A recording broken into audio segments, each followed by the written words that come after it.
വിവാഹദിനം രാവിലെ 5 മണി. രാഘവൻ മേനോന്റെ വീട് ആഘോഷങ്ങളുടെ തിരക്കിലായിരുന്നു. ബന്ധുക്കൾ ഓരോരുത്തരായി എത്തിക്കൊണ്ടിരുന്നു. അടുക്കളയിൽ പാചകത്തിന്റെ തിരക്ക്, മുറ്റത്ത് അലങ്കാരപ്പണികൾ, വീട് മുഴുവൻ സന്തോഷത്തിന്റെ അന്തരീക്ഷം. പക്ഷേ ആ സന്തോഷത്തിനിടയിൽ മീരയുടെ മനസ്സ് അസ്വസ്ഥമായിരുന്നു. മുഴുവൻ രാത്രിയും അവൾക്ക് ഉറങ്ങാൻ കഴിഞ്ഞിരുന്നില്ല. കാർത്തിക്കിന്റെ സന്ദേശം അവളുടെ മനസ്സിൽ വീണ്ടും വീണ്ടും തെളിഞ്ഞു. ഞാൻ വലിയ അപകടത്തിലാണ്. എന്നെ അവസാനമായി ഒന്ന് കാണണം. ആ സന്ദേശം ശരിക്കും കാർത്തിക് അയച്ചതാണോ? അവന് എന്ത് അപകടമാണ് സംഭവിച്ചത്? എന്തുകൊണ്ടാണ് ഇത്രയും കാലത്തിനു ശേഷം അവൻ വീണ്ടും ബന്ധപ്പെടുന്നത്? ഈ ചോദ്യങ്ങൾക്ക് ഉത്തരം കണ്ടെത്താൻ അവൾക്ക് കഴിയുന്നില്ലായിരുന്നു. രാവിലെ 9 മണിയോടെ അരുൺ വിവാഹമണ്ഡപത്തിലെത്തി. വെളുത്ത ഷെർവാണിയിൽ അവൻ സുന്ദരനായിരുന്നു. പക്ഷേ അവന്റെ മനസ്സിലും ചെറിയൊരു ആശങ്ക ഉണ്ടായിരുന്നു. കഴിഞ്ഞ കുറച്ചു ദിവസങ്ങളായി മീരയുടെ പെരുമാറ്റത്തിൽ മാറ്റം അവൻ ശ്രദ്ധിച്ചിരുന്നു. എന്തോ ഒരു വിഷമം അവളെ അലട്ടുന്നതായി തോന്നിയിരുന്നു. പക്ഷേ വിവാഹത്തിന്റെ തിരക്കിൽ അതിനെക്കുറിച്ച് കൂടുതൽ ചിന്തിക്കാൻ അവന് കഴിഞ്ഞില്ല. അലങ്കാരമുറിയിലിരുന്ന് തയ്യാറാകുകയായിരുന്നു മീര. പെട്ടെന്ന് അവളുടെ ഫോൺ വീണ്ടും റിംഗ് ചെയ്തു. അപരിചിത നമ്പർ. ഹലോ. മറുവശത്ത് പരിഭ്രമം നിറഞ്ഞൊരു ശബ്ദം. മീര, ഞാൻ കാർത്തിക്കിന്റെ സുഹൃത്താണ്. മീര ഞെട്ടി. കാർത്തിക്കിന് അപകടം സംഭവിച്ചു. അവൻ ഇപ്പോൾ CT ആശുപത്രിയിലാണ്. അവൻ നിങ്ങളെ കാണണമെന്ന് പറഞ്ഞിട്ടുണ്ട്. മീരയുടെ ഹൃദയം ശക്തമായി മിടിച്ചു. ഇത് സത്യമാണോ? വിശ്വസിക്കാൻ ബുദ്ധിമുട്ടാണെന്നറിയാം. പക്ഷേ സമയം കുറവാണ്. കോൾ കട്ടായി. മീര കണ്ണാടിയിലേക്ക് നോക്കി. ഒരു വശത്ത് വിവാഹം, മറുവശത്ത് ജീവനും മരണത്തിനുമിടയിൽ കഴിയുന്ന കാർത്തിക്. അവളുടെ മനസ്സിൽ യുദ്ധം തുടങ്ങി. കുറച്ചു നിമിഷങ്ങൾ അവൾ നിശബ്ദയായി ഇരുന്നു. ശേഷം ഒരു തീരുമാനമെടുത്തു. ഞാൻ പോയി നോക്കിയിട്ട് തിരികെ വരാം, അവൾ സ്വയം പറഞ്ഞു. ഓട്ടോമൊബൈൽ അപ്രത്യക്ഷത. വീട്ടിലെ എല്ലാവരും തിരക്കിലായിരുന്നു. ആ അവസരം ഉപയോഗിച്ച് മീര പിൻവാതിലിലൂടെ പുറത്തേക്കിറങ്ങി. ഒരു ഓട്ടോയിൽ കയറി CT ആശുപത്രിയിലേക്ക് പോകാൻ പറഞ്ഞു. അതിനുശേഷം മീരയെ ആരും കണ്ടില്ല. അരമണിക്കൂറിനു ശേഷം മീരയെ മണ്ഡപത്തിലേക്ക് കൊണ്ടുവരാൻ അമ്മ സാവിത്രി മുറിയിലേക്ക് കയറി. പക്ഷേ അവിടെ ആരുമില്ലായിരുന്നു. മീര, അവൾ വിളിച്ചു. മറുപടിയില്ല. വീണ്ടും വിളിച്ചു. നിശബ്ദത. അല്പസമയത്തിനകം വീട്ടിൽ മുഴുവൻ പരിഭ്രാന്തി പടർന്നു. ബന്ധുക്കൾ ഓരോ മുറിയിലും തിരഞ്ഞു. മുറ്റത്ത് തിരഞ്ഞു. അയൽവീടുകളിൽ അന്വേഷിച്ചു. പക്ഷേ ഒരു വിവരവും ലഭിച്ചില്ല. ഉച്ചയോടെ പോലീസ് എത്തി. ഇൻസ്പെക്ടർ വിജയൻ അന്വേഷണം തുടങ്ങി. മീരയുടെ മുറി പരിശോധിച്ചു. അവിടെ ഒരു കാര്യം കണ്ടെത്തി. കിടക്കക്കിടിയിൽ വീണുകിടന്ന ഒരു പഴയ ഫോട്ടോ. അതിൽ മീരയും കാർത്തിക്കും ഒരുമിച്ച് നിൽക്കുന്നു. ഇൻസ്പെക്ടർ ആ ഫോട്ടോ എടുത്തു. ഈ യുവാവ് ആരാണ്? രാഘവന്റെ മുഖം വിളറി. അവൻ സത്യം മറക്കാൻ ശ്രമിച്ചു. പക്ഷേ ഇൻസ്പെക്ടർക്ക് സംശയം തോന്നി. അന്വേഷണത്തിനിടെ മറ്റൊരു കാര്യം പുറത്തുവന്നു. മീര CT ആശുപത്രിയിലെത്തിയിട്ടില്ല. അന്ന് രാവിലെ അവിടെ കാർത്തിക് എന്ന പേരിൽ ഒരു രോഗിയും ഉണ്ടായിരുന്നില്ല. അതായത് ആ ഫോൺകോൾ കള്ളമായിരുന്നോ? ആരെങ്കിലും മനഃപൂർവ്വം മീരയെ വിവാഹവീട്ടിൽ നിന്ന് പുറത്തേക്ക് വിളിച്ചുകൊണ്ടുപോയതാണോ? അതേസമയം ഗ്രാമത്തിൽ നിന്ന് കിലോമീറ്ററുകൾ അകലെയുള്ള ഒരു പഴയ ഗോഡൌണിൽ മീര പതിയെ കണ്ണു തുറന്നു. അവളുടെ തല വേദനിക്കുന്നുണ്ടായിരുന്നു. അവൾ എവിടെയാണെന്ന് മനസ്സിലായില്ല. പെട്ടെന്ന് മുന്നിൽ ഒരു നിഴൽ പ്രത്യക്ഷപ്പെട്ടു.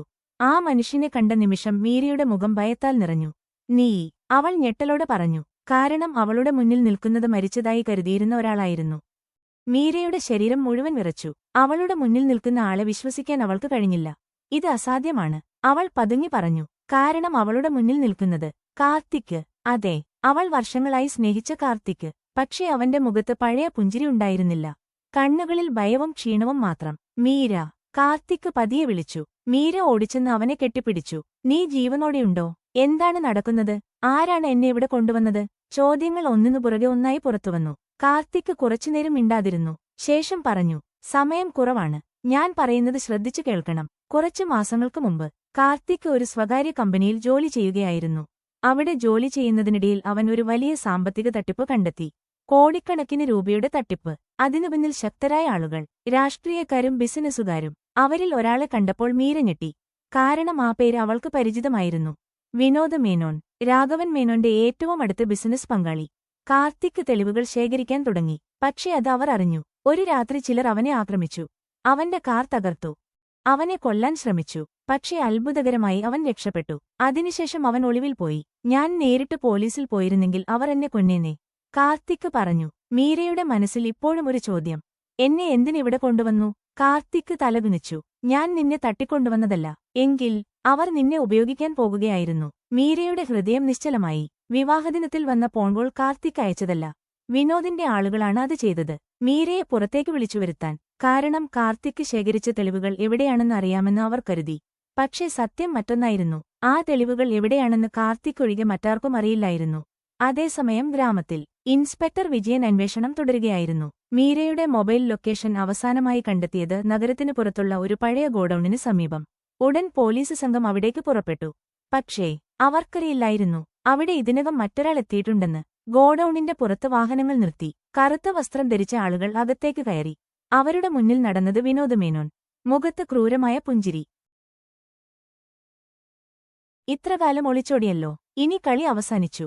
കാർത്തിക് മീരയുടെ മുന്നിലേക്ക് നിന്നു. അവളെ ഒന്നും ചെയ്യരുത്. വിനോദ് ചിരിച്ചു. അതിപ്പോൾ എന്റെ തീരുമാനമാണ്. ഗോഡൌണിനുള്ളിൽ സംഘർഷം കനത്തു. പുറത്ത് പോലീസ് വാഹനങ്ങളുടെ സൈറൺ മുഴങ്ങാൻ തുടങ്ങി. വിനോദിന്റെ ആളുകൾ ആയുധങ്ങൾ പുറത്തെടുത്തു. മീര ഭയത്തോടെ കാർത്തിക്കിന്റെ കൈ പിടിച്ചു. അടുത്ത ഏതാനും നിമിഷങ്ങൾ അവരുടെ ജീവിതം തന്നെ മാറ്റിമറിക്കാൻ പോകുകയായിരുന്നു. പക്ഷേ അതിനു മുമ്പ് കാർത്തിക് ഒരു ഞെട്ടിക്കുന്ന സത്യം വെളിപ്പെടുത്തി. മീര, നിന്റെ അച്ഛൻ കരുതുന്നതുപോലെ നിരപരാധിയല്ല. ആ വാക്കുകൾ കേട്ട നിമിഷം മീരയുടെ ലോകം വീണ്ടും തകർന്നു. കാർത്തിക്കിന്റെ വാക്കുകൾ കേട്ട് മീരയുടെ ഹൃദയം നിശ്ചലമായി. എന്താണ് നീ പറയുന്നത്? എന്റെ അച്ഛൻ ഒരിക്കലും തെറ്റായ കാര്യങ്ങൾ ചെയ്യില്ല, മീര ഉറച്ച സ്വരത്തിൽ പറഞ്ഞു. കാർത്തിക് ഒരു ഫയൽ പുറത്തെടുത്തു. പഴയ രേഖകൾ, ബാങ്ക് സ്റ്റേറ്റ്മെന്റുകൾ, ചില ഫോട്ടോകൾ. ഇവ നോക്കൂ. മീര വിറയുന്ന കൈകളോടെ അവ വാങ്ങി. ആ രേഖകളിൽ രാഘവൻ മേനോന്റെ ഒപ്പുകളുണ്ടായിരുന്നു. കോടിക്കണക്കിന് രൂപയുടെ ഇടപാടുകൾ, വിനോദ് മേനോനുമായി ബന്ധപ്പെട്ട രഹസ്യ കരാറുകൾ. മീരയുടെ കണ്ണുകൾ നിറഞ്ഞു. 20 വർഷങ്ങൾക്കു മുമ്പ് രാഘവനും വിനോദും ചേർന്ന് ഒരു വലിയ ബിസിനസ് ആരംഭിച്ചു. ആദ്യകാലത്ത് എല്ലാം ശരിയായിരുന്നു. പക്ഷേ പിന്നീട് വിനോദ് അനധികൃത ഇടപാടുകളിൽ ഏർപ്പെട്ടു. പണം വെളുപ്പിക്കൽ, വ്യാജ കമ്പനികൾ, നികുതി വെട്ടിപ്പ്. രാഘവൻ ആദ്യം എതിർത്തു. പക്ഷേ പിന്നീട് ലാഭത്തിന്റെ ആകർഷണത്തിൽ അയാളും പങ്കാളിയായി. വർഷങ്ങളോളം അവർ രഹസ്യമായി ഈ പ്രവർത്തനങ്ങൾ നടത്തി. കുറച്ചു വർഷങ്ങൾക്ക് ശേഷം രാഘവന് തന്റെ തെറ്റു മനസ്സിലായി. അയാളെല്ലാം അവസാനിപ്പിക്കാൻ തീരുമാനിച്ചു. പക്ഷേ അപ്പോഴേക്കും വൈകിയിരുന്നു. വിനോദ് വളരെ ശക്തനായ മനുഷ്യനായി മാറിയിരുന്നു. നീ പിന്മാറാൻ ശ്രമിച്ചാൽ എല്ലാം പുറത്തുകൊണ്ടുവരും, വിനോദ് ഭീഷണിപ്പെടുത്തി. രാഘവൻ ഭയന്നു. ഗോഡൌണിലെ ഏറ്റുമുട്ടൽ. ഇതിനിടെ വിനോദിന്റെ ആളുകൾ ഗോഡൌൺ വളഞ്ഞിരുന്നു. പുറത്ത് പോലീസ് വാഹനങ്ങൾ അടുത്തെത്തി. അകത്ത് സംഘർഷം കനത്തു. അതേസമയം ഗോഡൌണിന്റെ വാതിൽ തകർത്ത് പോലീസ് അകത്തേക്ക് കയറി. ആരും അനങ്ങരുത്, ഇൻസ്പെക്ടർ വിജയൻ ഉറക്കെ വിളിച്ചു. വിനോദിന്റെ ആളുകൾ ഓടാൻ ശ്രമിച്ചു. പക്ഷേ പോലീസ് അവരെ വളഞ്ഞു. ഗോഡൌൺ മുഴുവൻ കലാപമായി. അപ്പോഴാണ് ഒരു വെടിയൊച്ച കേട്ടത്. മീര കണ്ണുകൾ അടച്ചു. കുറച്ച് നിമിഷങ്ങൾ നിശബ്ദത. അവൾ പതിയെ കണ്ണു തുറന്നു. അവളുടെ മുന്നിൽ ഒരാൾ നിലത്ത് വീണുകിടക്കുകയായിരുന്നു.